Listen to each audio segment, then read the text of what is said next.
Bumble clock backside. With tickle pussy, I go try backslide. Put on my shoes, step on the roadside. Come me want see what I want outside. When me push two plants up in on me head side. When you think to me smell like African pride. When me push two plants up in on me head side. When you think to me smell like African pride. Bumble clock backside. With tickle pussy, I go try backslide. Put on my shoes, step on the roadside. Come me want see what I want outside. When me push two plants up in on me head side. When you think to me smell like African pride. When me push two plants up in on me head side. When you think to me smell like African pride. For the longest time, people have been saying I'm not Jamaican, I'm not Jamaican, I'm Indian, and for the past 5 or 6 months, people have been asking me to do a DNA test to prove I'm Jamaican and to see how much Indian are having me. So today in this video, I'll be going through my 5 ancestral regions, my 2 ancestral journeys, and some of my DNA matches. 7 months ago on my TikTok page, I posted a video where I asked my fans to predict my DNA results on the closest one that are hot for me. And 7 months later, I'm doing this video to reveal my DNA results. So first, we'll start off with the ancestral regions.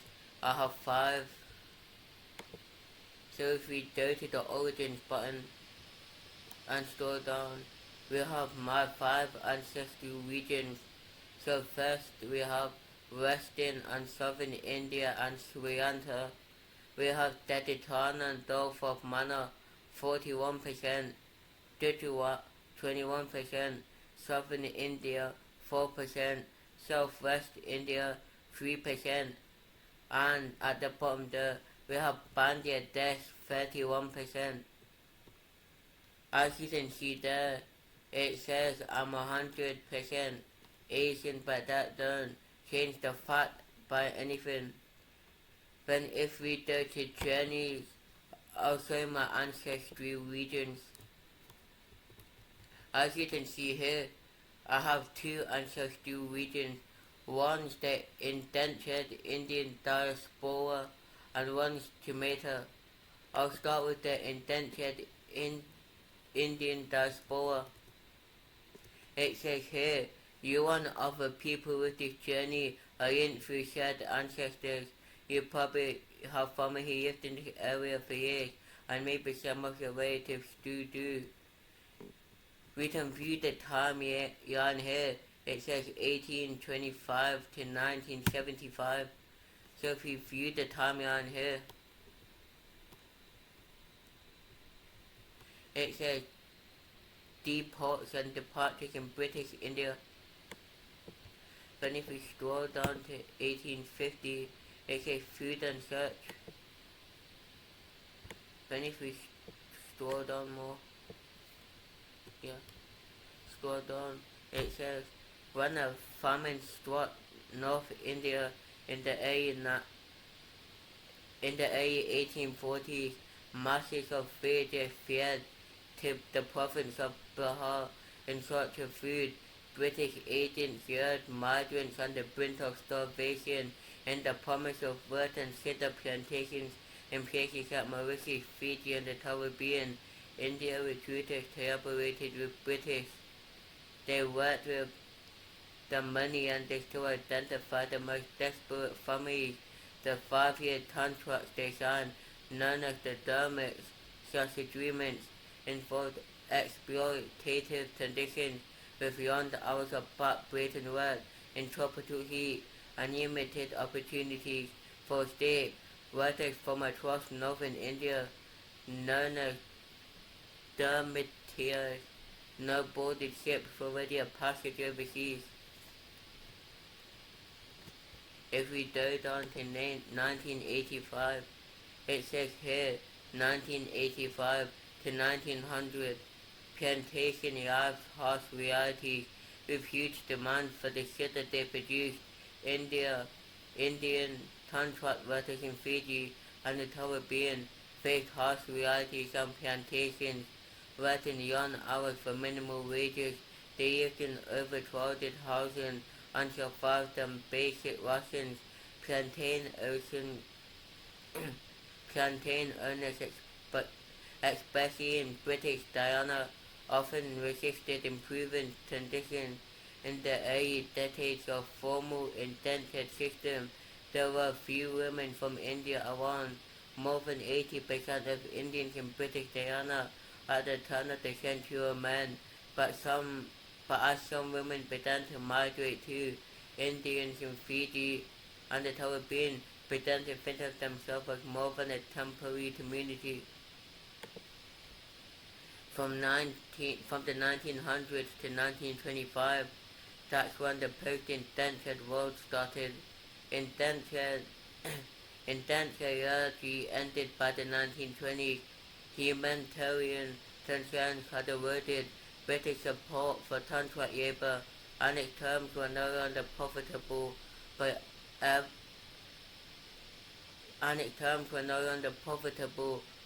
even after formal abolition ended, independent migration continued to Fiji, where workers known as the Tamils from the Daya district of northern India soon made up a tenth of the island's population. Conditions of these workers and their counterparts in the British Guyana were poor. Families often used in plantations provided lodges or basic wood shops. The uneven mix of men and women continued, but the presence of some families indicates that some did not plan to return to India, but plan to settle permanently in British Guyana.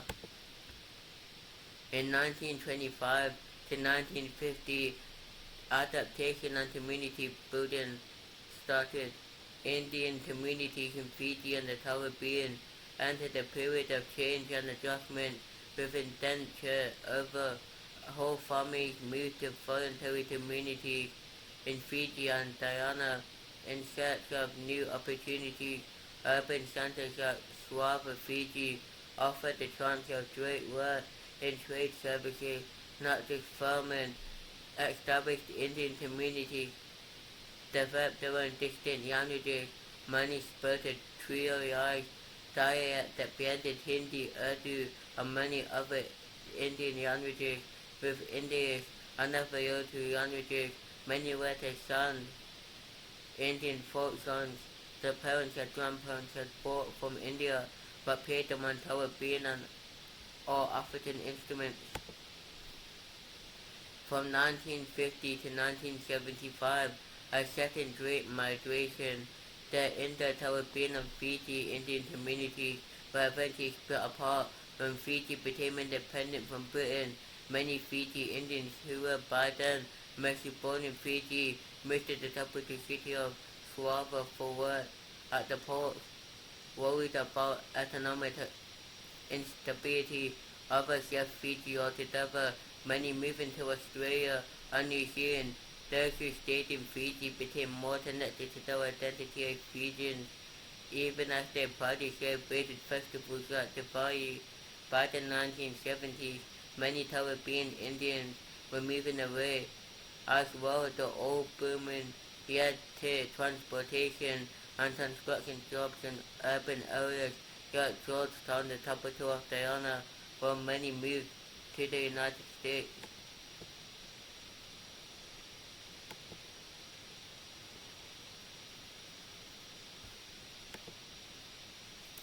Benefits grow up battle.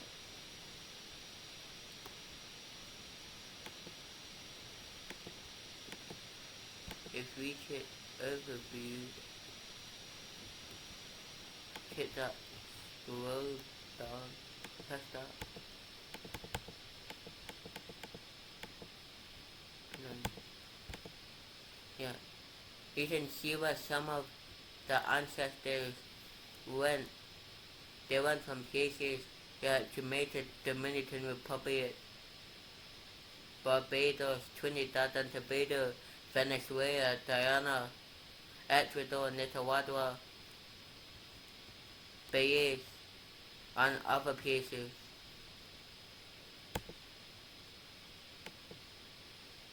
Then if we go back down to my journeys, we also have Jamaica, Eastern Cornwall, to Western soil. If you view my timeline, if you view journey timeline, it says Jamaica 1700 to 1975. Jamaica is a mountainous lost island flanked by white sand beaches that their vast topography attracted Spanish and British colonizers. They cultivated a variety of crops on its plains and grew toffee in the mountains. The ancestors of Jamaicans who are African descent were torn from their lives in West Africa, enslaved and brought to work on British sugar plantations. Jamaicans of rich history of torture and resistance, the home of Red and Rastafarism. Jamaica is now a cultural hub for the Afro-Caribbean world.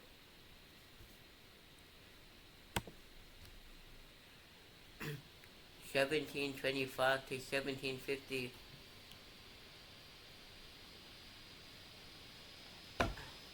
On Sunday, people gathered at the church's market, which was usually located in a port town. At these centers of commerce, Jamaicans exchanged not only goods but also information. Vendors included white Jewish merchants who sold imported goods, free people of Tyre who sold local goods, and enslaved people who sold mostly fruits and vegetables. Buyers included everyone on the social spectrum. Slave owners often bought fruits and vegetables, baskets, and even furniture from the very people they enslaved to work their food. By 1750, many enslaved labour could afford non-essential goods like sugar, alcohol, and accessories such as metal buttons and hair ribbons that express the personal identity.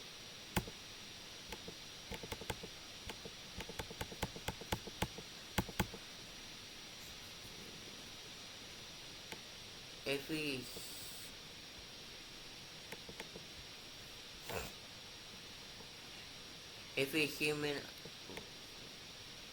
we see here, there's a town called Savannah.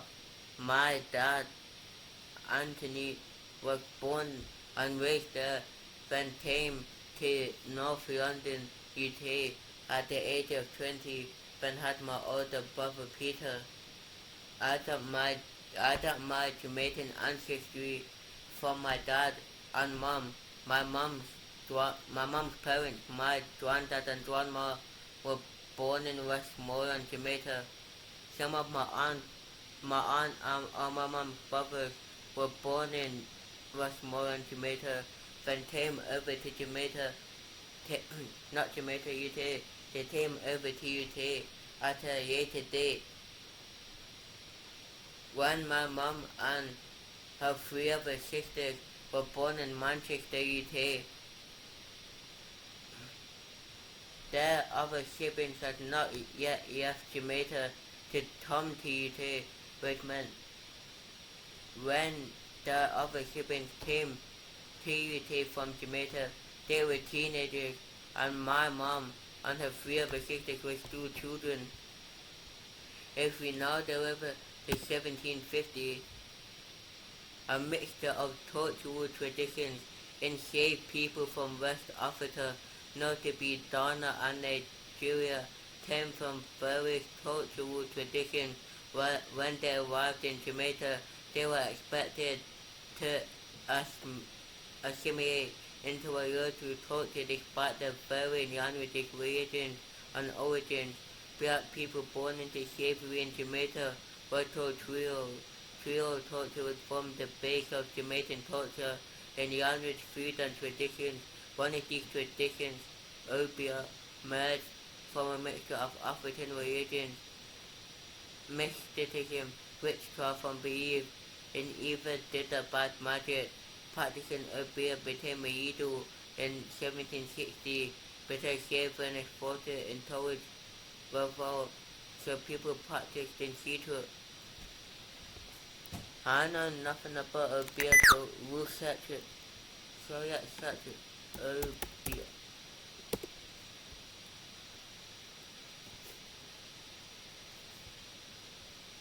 What is your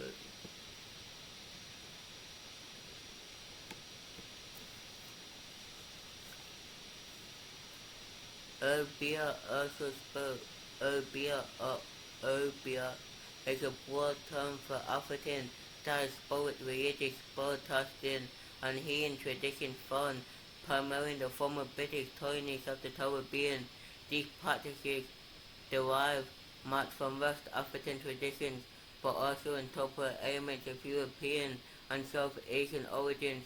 Many of those who practice these traditions avoid the term Urbia due to the world's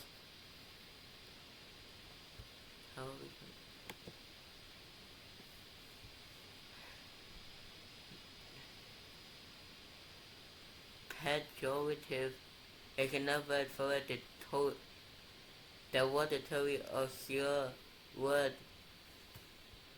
Now that we know what that word means, so people practiced Urbia in secret because in 1960 slave owners banned it and made it illegal because they thought it encouraged revolt. In 1975, rebellions and the second were 1775 to the 1800s, rebellions and the Second Maroon War. By the end of the 18th century, more than 80% of the island population was enslaved. They weren't content to remain that way, though, and rebellion raised both large and small Maroon communities made up enslaved people who had escaped dotted the countryside. In 1795, the Second Maroon War began when several Maroons were torn and beaten after stealing a pig from a plantation. There had been other wars with Maroons, many of which ended in a stalemate. After living over a century in the countryside, the Maroons had become effective warriors despite Britain's larger numbers and greater firepower. 1800 to 1825, plantation work. Slavery on sugar plantations was particularly brutal. Work downs were organized based on strength and hope. The strongest tucked in, planted and fertilized. Others worked at factories that turned sugar cane into raw sugar when warm. Still others worked as skilled masons, troopers, and metal workers who kept the seamstresses and other domestic roles. All the feebler people jeans and acted as guards. Enslaved households were given small plots called provision grounds where they grew yams, maize, and plantains for the family for the trade.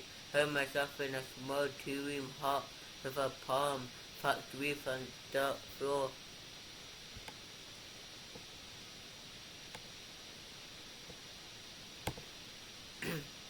1825 to 1850, the end of slavery. After the British Empire ordered emancipation, many newly freed Jamaicans left the countryside for jobs in cities like Mandeville and Kingston.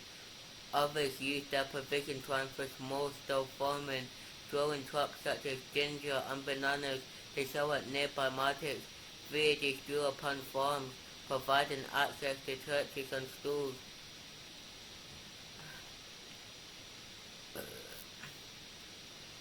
Education created a path to upward mobility as the first generation of educated black Jamaicans became teachers or ministers, no longer restricted by slave owners. Albeit became more mainstream as Maroons joined as the Maroons joined the larger society. They introduced the barbecuing technique of gelatin, turning the meat with hot spice mixture before cured in. They had learned it from the indigenous Taino people.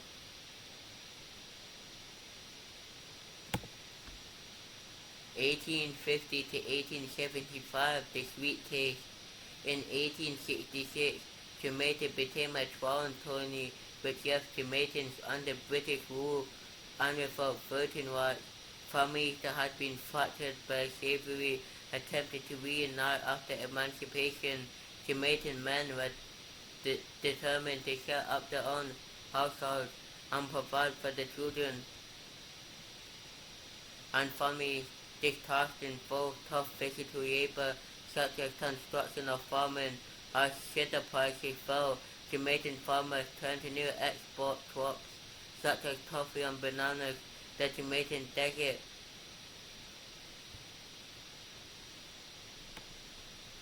why don't you do a bit of research on some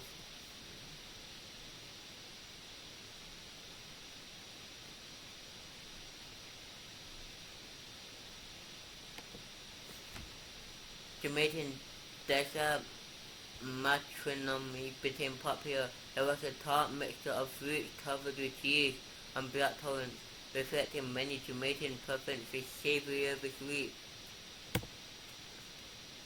In 1875 to 1900 was the banana industry. For the average Jamaican, small farms were the best herb for making a living and gaining social mobility. They would trade nuts, fruits, yams, and handicrafts in a matter across the island. In the country, Jamaicans lived in simple one-story houses with straw or palm thatched roofs. City dwellers and more affluent lived in brick houses that were often 2 or 3 stories. Parts of Kingston gained access to electricity starting in the 1890s. The banana industry played a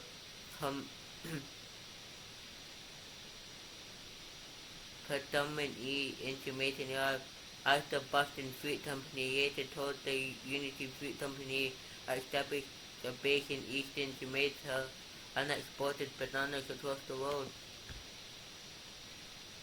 1900 to 1925, the world shattered. An earthquake in 1907 wrecked the city of Port Royal. An iron fire destroyed much of downtown Kingston. Around 1,000 people were killed. Every building in Kingston was damaged. Thousands lived outside the reach, grateful that water had stayed dry. Many Jamaicans left the iron for work on the Panama Canal, sending money home to their families. The work was dangerous and many had died of yellow fever in Panama. Many Jamaicans were exposed to new ideas about race through black nationalist movement. Early leaders proposed repatriate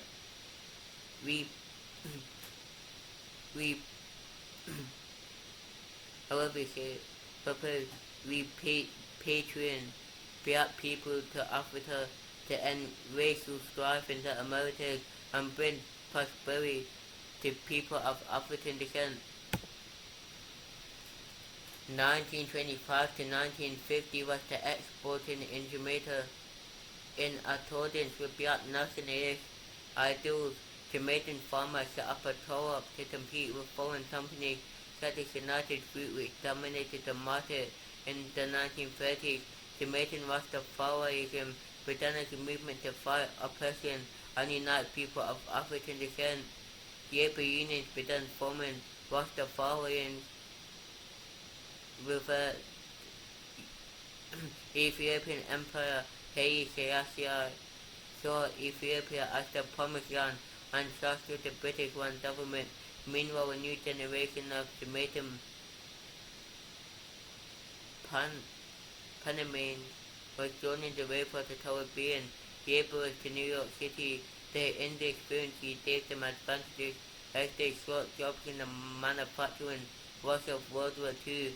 Many youth in Harlem at that time was the center of black culture.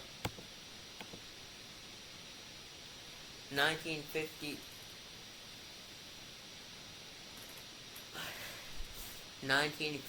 to 1975, many Jamaicans decided to have new lives abroad. After World War II ended, Great Britain sought to rebuild and through labor shortages by encouraging laborers to come from the West Indies. Jamaicans who immigrated to the United Kingdom, mostly to London, suffered racism and discrimination in the United States. Immigration reform in the early 1960s helped bring a surge of Jamaican immigrants to the larger cities, mostly in the east. Many of these immigrants emitted to waters who flowed into the walls, but the exodus of stored waters left Jamaica with major gaps in infrastructure, and as earlier immigrants who returned home after the water board, the new generation often picked on roots in the US and UK.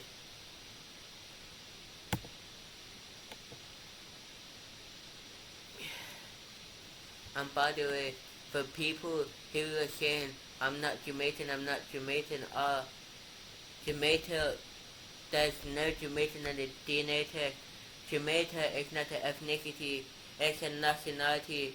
The ethnicities are Indo-Jamaicans, Chinese Jamaicans, Black Jamaicans, Asian Caribbeans, White Caribbeans, Mixed Caribbeans. So I don't want to hear no talk.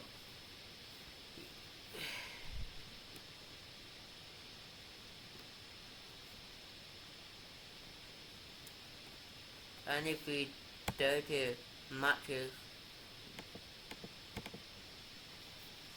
I'll show a few of my matches.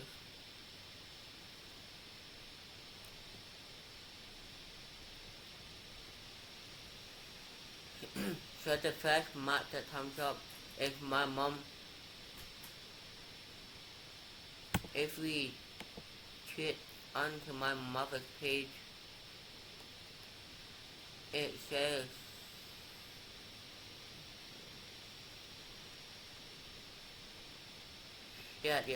as we can compare region, and I have 41% of the return on the Gulf of Manor. My mom has 54%. I have 31% Bandai blood. My mom has 23%. I have 21% Gujarati blood. My mom has 10%. I have 4% Southern Indian blood. My mom has 11%. I have 3% Southwest Indian blood. My mom has 2%. If we scroll down even more and we see the shared journeys, me and my mom share the indentured the Indian Diaspora and Jamaica.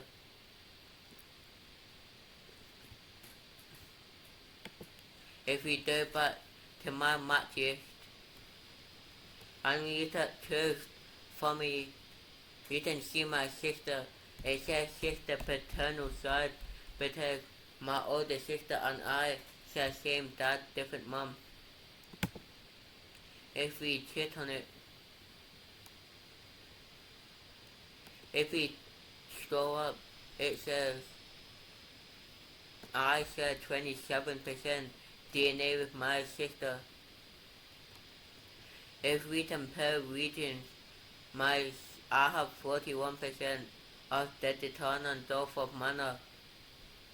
My sister has 15%. I have 31% Bandai blood. She has 7%. I have 21% Gujarati blood. She has 12. I have 4% Southern Indian blood. She has 10. I have 3% Southwest Indian blood. My sister has 0. I have my sister's DNA test up with her. No. This is the rest of my sister's DNA test. My sister has 15. My sister has 15% of the return on the Gulf of Manor. She has 12% Gujarati blood, 10% Southern Indian blood. My sister has 10% Nigerian blood, 4% Mali blood, not Somali, Mali as in the African countries. She has 3% blood from Benin and Togo, 3% blood from European, 2% from Ivory Coast and Ghana, 14% from Central Scotland and Northern Ireland, 2% blood from Minster Ireland, then 1% blood from Ireland. Then I'll show you what else is this? If we don't, my cousin saw my mom and her mom are full blood sisters. If I compare readings with her, I have 41%, she has 49, I have 31%, she has 39, I have 21%, she has 3%, I have 4%, she has 9%, I have 3%, she has 0%. What the decimal?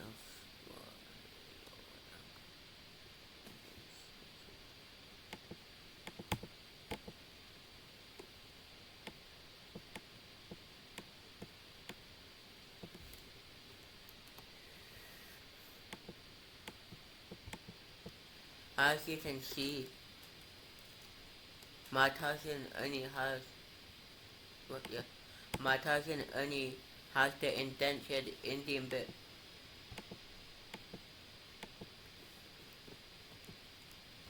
He's seen my mom, he's seen my sisters, he's seen one of my cousins. I'll show you my cousin twist the first DNA twist. I'll show my cousin twist his DNA. We we share 6% of DNA because his mom is my dad's half sister. They share same dad. If we compare regions, you can see how many regions there is. The shared journeys we share are Jamaica. The bits we share is I have 41% of the Titan and Gulf of Mana. He has 5%. I have 31% Bandai blood. He has 10%. I have 4% Southern Indian blood. He has 7. I have 21% Gujarati blood. He has 0. I have 3% Southwest Indian blood. He has 0. He has 16% Nigerian blood. I have 0. If we go back to the match here, then skip back on origins, I'll show you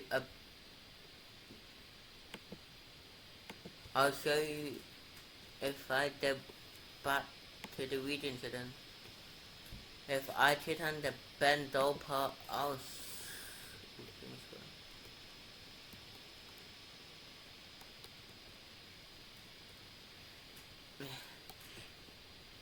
in the delta that forms majority of the Bengal region, which includes Bangladesh and parts of India, as well as Nepal, Bhutan, Myanmar, and Western China. Rivers and other waterways shape inhabitants' way of life, agriculture, fishing, and the monsoon season are central important. Centuries of British, Hindu, and Muslim rule in the region's early history. Speaking, where do people in this region live? Primarily located in Bangladesh, and also found if we hit the part button. Speaking of Hindu, my mom's mom was raised as a Hindu. Both of my dad's parents were raised as Hindu. My mom's dad was raised as a Sikh. If we click on Gujarat, scroll down. If many know Gujarat as the birthplace of Gandhi, it remains one of the Indian subcontinent's most cultural and material wealthy and diverse regions, within a landscape that spans from its extensive coastlands to its lush forests and wide flats, largely vegetarian, known for dishes like dal under Tanvi. Gujarat has long been linked to the world by extensive trade along its long coastline. Its energetic and colorful clothwork has led to distinctly regional textiles, from silk weaving to the band honey ties. Primarily located in India, also found in Pakistan. If we check back, I'll teach you through the time. In the vast region spans the wide width of southern India, extends across the island of Sri Lanka. The diverse populations, large speakers of the languages of young produce the culture distinct from the northern Indian counterpart, even as they have remained connected to the world through these extensive durable works. They have the Iowa caves in the regions north to the Aman temple in the south, and cuisine from fiery fish-based coastal cuisine to the vegetarian feast of some southern communities. Where do people live in this region? Primarily located in India, Maldives, Sri Lanka, Bangladesh, Mauritius, Reunion, Seychelles, South Africa. Reunion is a French colony. If we go to summary, back to the summary, no. Yeah, if I show you some of my traits, data listed as personality, nutrient, performance. Let me start by, it says appearance double jointed. About 1 in 5 people have joints that affect beyond the normal range of motion. My DNA suggests that I am not double jointed. If we start with appearance, it says I'm an average size newborn baby. It says I'm likely to have a cleft chin. It says I'm unlikely to have dimples. I'm unlikely to have a double toenail. I'm unlikely to have attached earlobes. I'm less likely to have wet earlobes. My eye color is brown. It says I have shorter eyelashes. It says I have genes for thicker facial hair. It says I'm unlikely to have mid-finger hair. It says my ring finger is longer than index finger. It says I'm unlikely to have flat feet. It says I'm unlikely to have any freckles. It says I have dark hair. It says my hair strand thickness is very thick.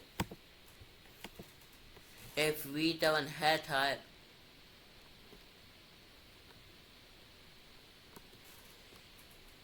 does yeah. It says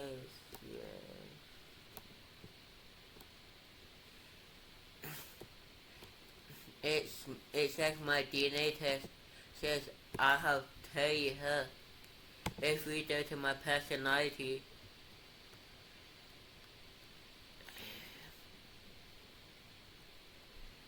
it says I'm likely to play an instrument, and it's not one. I played the drums for many years and still do drums.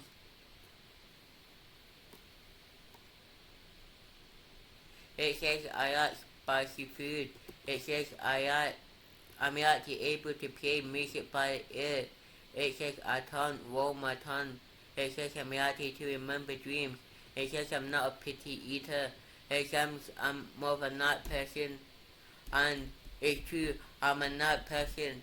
It's because I'm Jamaican.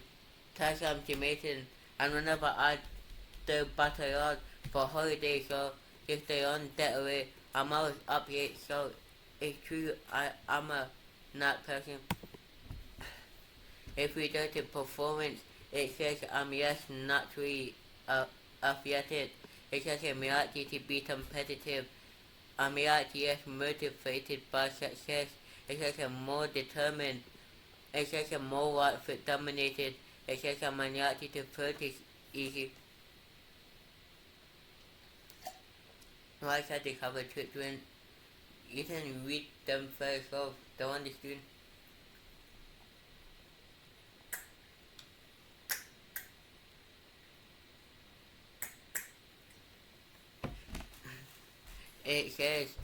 I'm unlikely to respond easy.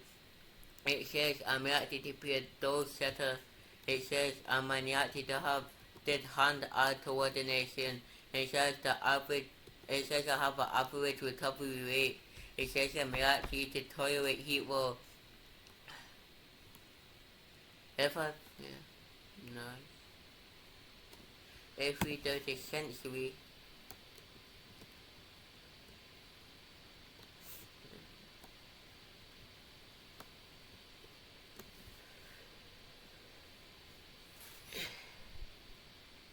if we do the old trait,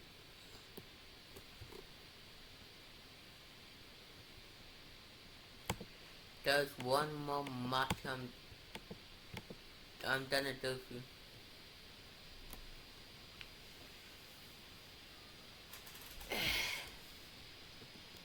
There's one more match I'm gonna go through. If we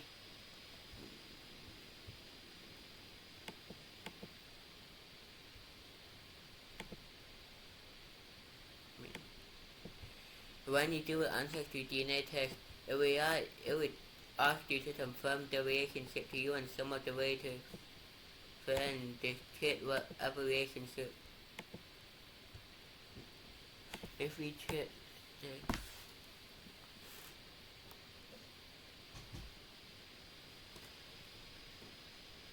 her dad's my mom's older brother. My DNA test either 50% from my father, another 50% from my mother. So every bit you saw there, if you see that stuff research, I have 41% of the detan on the Dorford Manor. She has 24. I have 31%. She has 14. I have 21%. She has 7. I have 4%. She has 5%. And if we scroll down, the only shared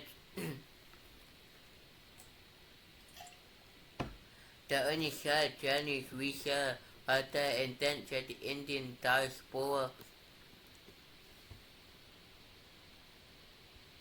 If you've learned anything today, if there's anything you should have learned today, is that you shouldn't judge people on skin tone. You shouldn't judge people of hair type. You shouldn't judge people if they have straight hair, if they have afro hair, if they have black skin, white skin, light skin, Indian skin. If they eat Indian, you shouldn't assume they're Indian. But there's lots of East African people eat Indian. Lots of Jamaican people eat Indian. Lots of Trini people eat Indian. There were mixed Indians, black Indians, white Indians, just Indian people, mixed Asian people. You shouldn't judge. Like calling a Jamaican Indian person not Jamaican, ain't fun and game. It's just racist. We've had family in Jamaica over hundreds of years, and you say I'm not Jamaican or they're not Jamaican. That is bringing them down. They're trying to erase their ancestors being in Jamaica. They're trying to erase their Jamaican ancestry from them. But it's not true. It's white racist.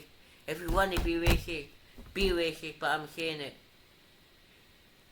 Don't be racist to me or anyone like that. It's not true. That is downright bad.